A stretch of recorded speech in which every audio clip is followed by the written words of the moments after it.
नाही, एक बार भूपति मन माही। भाई गलानी, पार्वती जी ने कहा स्पष्ट है कि गलानी हो रही है कि मेरे सुत नहीं है।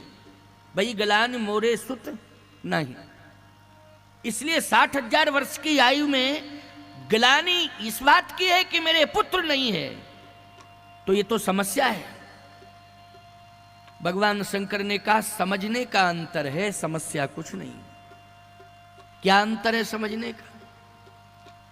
कहा पार्वती अगर राजा के मन में सुत ये ग्लानि होती कि मेरे सुत नहीं है, तो उसे वैद्य के पास जाना चाहिए। क्यों भाई, संतान नहीं होती है तो आप किसके पास जाते हैं? डॉक्टर के पास जाते हैं। कोई रोग है, कोई बीमारी है, कोई समस्या है, कोई कारण है। भगवान शंकर ने कहा पार्वती अगर सुत की समस्या होती तो राजवैद्य को बुलाना चाहिए था, महाराज दशरथ को। यह कहना चाहिए था कि मैं इतना बूढ़ा हो गया लेकिन संतान का योग नहीं बन रहा है, इसका कारण क्या है? लेकिन वैद्य को नहीं बुलाया। कहां गए? कहे गुरु ग्रह गए, गुरु ग्रह गए तुरत महिपाला, चरण लागी करी विनय विशाला। गुरु ग्रह गए, वशिष्ठ जी महाराज के पास गए। एक बात और बताएं भैया, अगर पुत्र की कामना है तो आप किसी संत के पास भी जाते हैं तो सपत्नीक जाते हैं कि नहीं जाते हैं? बोलो भाई, सपत्नीक जाते हैं आप। चाहे मंदिर में जावें, चाहे किसी महात्मा के पास जावें कि चलो भाई हमें तो आशीर्वाद से प्राप्ति होगी, तो आशीर्वाद लेने के लिए आप जाएंगे। वो पुत्र संबंधी समस्या है, संतान संबंधी समस्या है, तो आप जाएंगे तो सपत्नीक जाएंगे, ये परंपरा है। लेकिन महाराज श्री दशरथ के मन में अगर पुत्र प्राप्ति की कामना है तो महाराज अकेले क्यों गए गुरुदेव के पास? महाराज को कौशल्या जी को साथ लेके जाना चाहिए था, अथवा कैकेयी जी को साथ लेके जाना चाहिए था, सुमित्रा जी को साथ लेके जाना चाहिए था। लेकिन नहीं, गुरु ग्रह गए तुरत महिपाला, चरण लाग कर विनय विशाला। अकेले गए। इसका कारण क्या है? इसका कारण यही है कि समस्या संतान की नहीं है, समस्या भगवान की है। भगवान ने यह वचन दिया था कि मैं आऊंगा आऊंगा आऊंगा, लेकिन भगवान नहीं आया, अभी तक नहीं आया। इसका समाधान किसी वैद्य के पास नहीं है, इसका समाधान पत्नियों के पास नहीं है, इसका समाधान तो केवल गुरुदेव के पास है कि भगवान कैसे आएगा, भगवान मिलेगा कैसे। इसका समाधान केवल गुरु के पास। इसलिए गुरु ग्रह गए तुरत महिपाला, और चरण लागी करी विनय विशाला। निज दुख सुख सब गुरु ही सुनायु,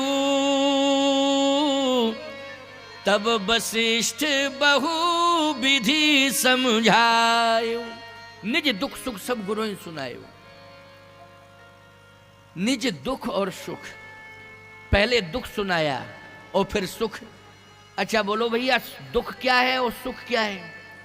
समस्या इस बात की है, दुख और सुख। जिसके पास दुख है उसके पास सुख नहीं है, और जिसके पास सुख है उसके पास दुख नहीं है। लेकिन दशरथ जी के पास तो दुख भी है और सुख भी है, दोनों को लेके पहुंचे। इसलिए निज दुख सुख सब गुरु ही सुनायु, और तब वशिष्ठ बहु विधि समझायु। दुख ये है, सुख ये है। निज दुख, दुख किस बात का है कि मेरी समझ में नहीं आता है। सत्यम परम धीमहि, वो परमात्मा सत्य स्वरूप है, लेकिन गुरुदेव मेरी समझ में नहीं आ रहा है कि वो परमात्मा झूठ क्यों बोल गया।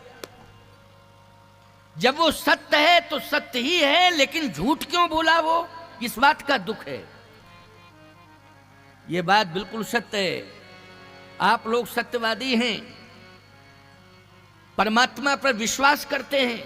संसार का व्यक्ति कोई झूठ बोल जाए बात बन जाएगी, आपके परिवार का सदस्य कोई झूठ बोल जाए बात बनेगी, पत्नी आपसे झूठ बोल जाए बात बनेगी, पुत्र आपसे झूठ बोल जाए बात बनेगी, लेकिन परमात्मा आपसे झूठ बोल जाए, बोलो भाई, तो दुख होगा कि नहीं होगा कि ईश्वर ही झूठ बोलने लगा। तो मेरी समझ में ये नहीं आ रहा है कि भगवान ने झूठ क्यों बोला, इस बात का दुख है। लेकिन सुख इस बात का है कि कम से कम परमात्मा नहीं मिला है तो आज सदगुरु के रूप में महात्मा तो मिल ही गया है, उसकी शरण में आ गया हूं।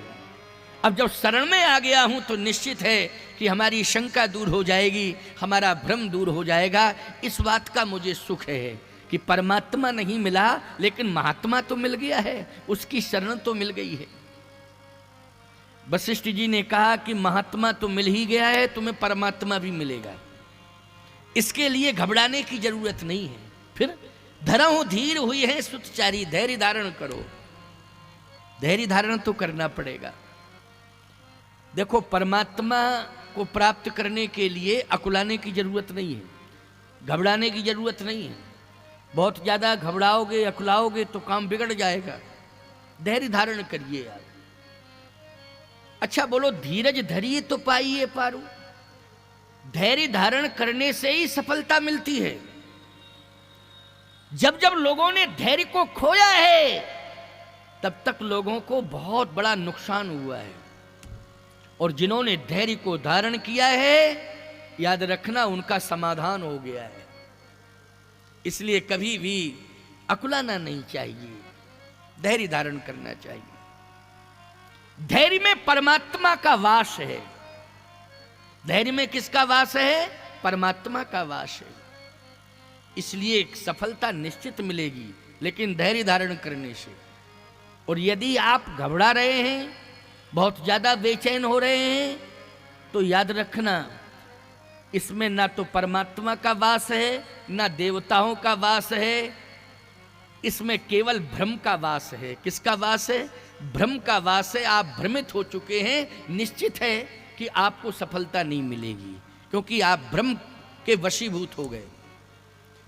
वशिष्ठ जी ने कहा, धरहु धीर हुई है सुतचारी, और त्रिभुवन विदित भगति भय हारी। धैर्य धारण करो। अगर धैर्य धारण करोगे, माताओं आप घर का कार्य करती हैं, धैर्य से किया करो। धैर्य से कार्य करोगी तो कार्य बिगड़ेगा नहीं कभी। और यदि धैर्य को त्याग करके कोई कार्य आपने किया तो कार्य होगा भी नहीं, वो बिगड़ जाएगा। वो कोई समस्या परिवार में आ गई है, उसमें धैर्य धारण करो। यदि आपने धैर्य खो दिया तो निश्चित है वो समस्या बढ़ती जाएगी, समाधान उसका होगा नहीं। पुरुषों के लिए भी मैं कह रहा हूं, आप भी बैठे हो सामने, सभी के लिए कह रहा हूं कि धैर्य धारण करना। वशिष्ठ जी ने ये मंत्र दिया है दशरथ जी को कि दशरथ घबराने की जरूरत नहीं है, 60,000 वर्ष के तुम हो गए हो, कोई बात नहीं, चिंता मत करना, वो परमात्मा आएगा। लेकिन किससे आएगा? धरहु धीर। धरहु धीर हुई है सुतचारी, और त्रिभुवन विदित भगति भयहारी। वह परमात्मा ही आएगा और पुत्र बन के आएगा। त्रिभुवन विदित भगति भयहारी, भक्तों का भय का हरण करने के लिए आएगा। केवल तुम्हारे लिए ही नहीं आएगा, ऐसा मत मानना कि केवल तुम्हारे लिए आ जाए और तुम राजमहलों में उसको प्रतिबंधित कर दो, ऐसा मत करना। वो नमो ब्रह्मण्य देवाय गौ ब्राह्मण हिताय चो जगत हिताय कृष्णाय गोविंदाय नमो नमः। गौ ब्राह्मण की रक्षा करने के लिए वो आएगा, धरती के उद्धार के लिए वो आएगा। हे दशरथ, तुम्हारा प्यार पाने के लिए वो आएगा। लेकिन धैर्य धारण करो, चिंता मत करो। वशिष्ठ जी महाराज ने एक बात और कह दी, इसमें रहस्य आ गया। क्या? धरहु धीर हुई है सुतचारी। सुतचारी, इसमें 4 की बात कही गई। 4 मानी बहुवचन आ गया। अच्छा, नैमिषारण्य में जो भगवान ने वचन दिया था, आप सरिस खोजों कहाँ जाई, नृपतो तनय होम में आई, तो तनय होम में आई मैं पुत्र बन के आऊंगा, इसका मतलब एक वचन इसमें। और धर्मधीर हुई है सुतचारी, त्रिभुवन विदित भगत भयहारी, इसमें बहुवचन। तो वशिष्ठ जी कह रहे हैं कि धर्मधीर हुई है सुतचारी, और भगवान कह रहे थे कि मैं आऊंगा, आप सरिस खोजों का जाई, नृप तो तने ओ में आई, मैं पुत्र बन के आ जाऊंगा। तो दशरथ जी ने कहा महाराज यहाँ थोड़ा संदेह है, भ्रम है, इसका निवारण करें आप 4 की बात कर रहे हैं, लेकिन जब मैंने तपस्या की थी तब तो वो अकेले आने की बात कर रहा था, आप 4 की बात कर रहे हैं। कहा सुनो, तुमसे कहा कि मैं अकेला आऊंगा, लेकिन जब हम लोगों ने प्रार्थना की जय जय सुरनायक जन सुखदायक प्रणदीपाल भगवंता, जब सामूहिक रूप से देवताओं ने, महात्माओं ने, सभी ने प्रार्थना की, तो उस परमात्मा ने कहा था जन डर पहु मुनि सिद्ध सुरेशा, और तुम ही लाग धरी हो नर वेशा, तुम ही लाग धरी हो नर वेशा, ते दशरथ कौशल्या रूपा, कौशलपुरी प्रगट नर भूपा, तिनके ग्रह अवतरी हूँ जाई, रघुकुल तिलक सुचारऊ भाई। हम आत्माओं से तो कहा था रघुकुल तिलक सुचारऊ भाई, हम चारों आएंगे। अब 4 की बात कही तो हमारी भी बात सत्य होगी, तुम्हारी भी बात सत्य होगी। तो महाराज आने की विधि क्या है? वशिष्ठ जी ने कहा सुनो दशरथ जी, वो परमात्मा पुत्र नहीं है लेकिन पुत्र बनेगा। वो पुत्र नहीं है लेकिन पुत्र बनेगा। तो याद रखना, पुत्र होता तो फिर वो जन्म लेता, लेकिन वो तो प्रकट होगा क्योंकि परमात्मा है। परंतु उसको प्रकट करने के लिए हमें यज्ञ की आवश्यकता पड़ेगी, बिना यज्ञ के वो प्रकट नहीं हो सकता है। याद रखना, यज्ञ बहुत महत्वपूर्ण होता है। आप श्री राम महायज्ञ कर रहे हैं, इस यज्ञ को साधारण मत समझना, सामान्य मत समझना। यज्ञ को बहुत हल्के में नहीं लेना चाहिए।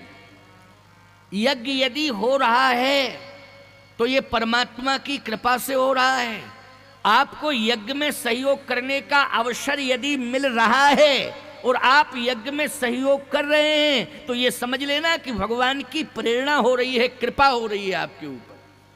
और भगवान की कृपा यदि आपके ऊपर हो गई तो निश्चित रूप से आपके संपूर्ण मनोरथ पूर्ण हो जाएंगे। जो भी आपकी यादियां व्याधियां हैं, वो सारी की सारी यादियां व्याधियां समाप्त हो जाएंगी। इसलिए यज्ञ में तो मुक्त हस्त से दान देना चाहिए, सहयोग करना चाहिए। यज्ञ जो है भगवान की कृपा से हो रहा है, और यज्ञ से ही अयोध्या में परमात्मा प्रकट हुआ है। बिना यज्ञ के नहीं, यज्ञ हुआ है। कौन सा यज्ञ हुआ है? पुत्रेष्टि यज्ञ हुआ है। तो महाराज यज्ञ की तैयारियां करें, क्या तुम्हें कुछ नहीं करना है? यज्ञ महात्मा के ऊपर छोड़ दो। समझ गए हो कि नहीं? जैसे हमारे हरिशरण दास जी यज्ञ कर रहे हैं, आपने इनके ऊपर यज्ञ छोड़ दिया ना। वशिष्ठ जी ने कहा तुम्हें कुछ नहीं करना है, यज्ञ महात्मा के ऊपर छोड़ दो, मैं कराऊंगा यज्ञ।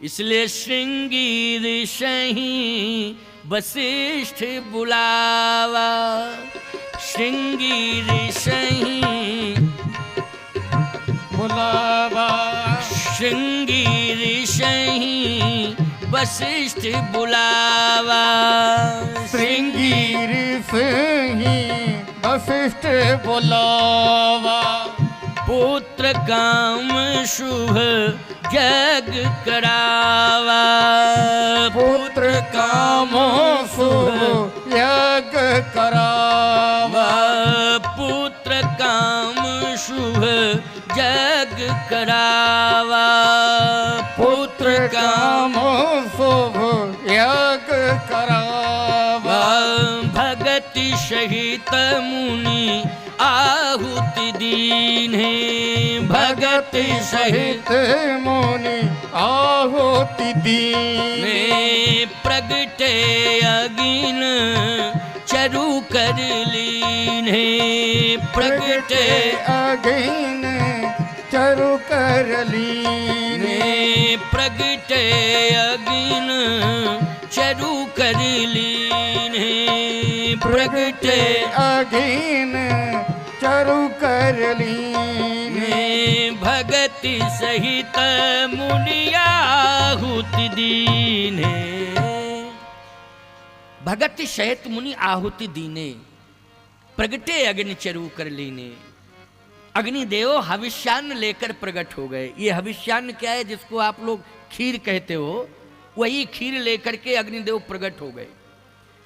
मैं एक बात कहना चाहता हूं, यज्ञ सफल कौन होता है? कौन सा यज्ञ सफल होता है? यज्ञ तो गांव गांव में हो रहे हैं, बहुत यज्ञ हो रहे हैं, लाखों वर्ष हो गए यज्ञ होते होते, लेकिन सभी यज्ञ सफल नहीं होते हैं। यज्ञ कौन सफल होता है? अगर यज्ञ सब सफल होते तो विश्वामित्र जी का यज्ञ सफल क्यों नहीं हुआ? विश्वामित्र जी का यज्ञ भी सफल होना चाहिए था, लेकिन विश्वामित्र जी का यज्ञ सफल नहीं हो पाया। वशिष्ठ जी ने जो यज्ञ कराया वो यज्ञ सफल हो गया। तो कारण क्या है कि वशिष्ठ जी का यज्ञ सफल हुआ, और ऐसा सफल हुआ कि अग्निदेव ही प्रसाद लेकर प्रकट हो गए। इस यज्ञ की विशेषता केवल हविष्यान्न नहीं है, केवल साकल्य नहीं है कि साकल्य से आपने आहुति डाल दी और देवता प्रसन्न हो गए। ये तो भाव है, ठीक है, उनका आहार है देवताओं का, उन्होंने ले लिया। लेकिन सत्य तो यह है, हमें केवल देवताओं को ही प्रसन्न नहीं करना है, हमें यज्ञ के माध्यम से भगवान को भी प्रसन्न करना है। तो याद रखना, जो शाकिल्य है उससे देवता प्रसन्न हो जाते हैं, लेकिन जो भक्ति है उससे भगवान प्रसन्न हो जाते हैं। इसलिए भगति सहित मुनि आहुति दीने, प्रगटे अग्नि चरु कर लीने। भगति सहित भगवान को प्रसन्न करना है प्यारे, तो भक्ति की भी जरूरत है। केवल ऐसा मत कर देना कि आपने शाकिल रख दी, सामग्री रख दी, बस यज्ञ हो रहा है, देवता प्रसन्न हो रहे हैं। नहीं नहीं, भक्ति पूर्वक आप यज्ञ के प्रति समर्पित हो जाएं। भक्ति आपके हृदय में होनी चाहिए। इसका मतलब यह है कि आप भगवान को प्रसन्न कर रहे हैं, आपका समर्पण हो चुका है यज्ञ के प्रति, मन वचन कर्म से आप यज्ञ के लिए समर्पित हैं, तो आप भगवान को प्रसन्न कर रहे हैं, यही भक्ति है। इसलिए भगवान को भी प्रसन्न करने की कोशिश करना केवल यही नहीं है कि हम देवताओं को मात्र प्रसन्न करते रहें। लक्ष्य हमारा भगवान को भी प्रसन्न करना है। बिना देवताओं के यज्ञ होता नहीं है। बिना देवताओं के यज्ञ कहाँ से हो जाएगा भैया, बोलो भाई? देवताओं को तो बुलाना ही पड़ेगा, उनको स्थान देना पड़ेगा। लेकिन सत्य तो यह है कि बिना भक्ति के भी यज्ञ नहीं हो सकता, वो अपूर्ण रहेगा। क्या रहेगा? अपूर्ण रहेगा। इसलिए भक्ति की आवश्यकता है।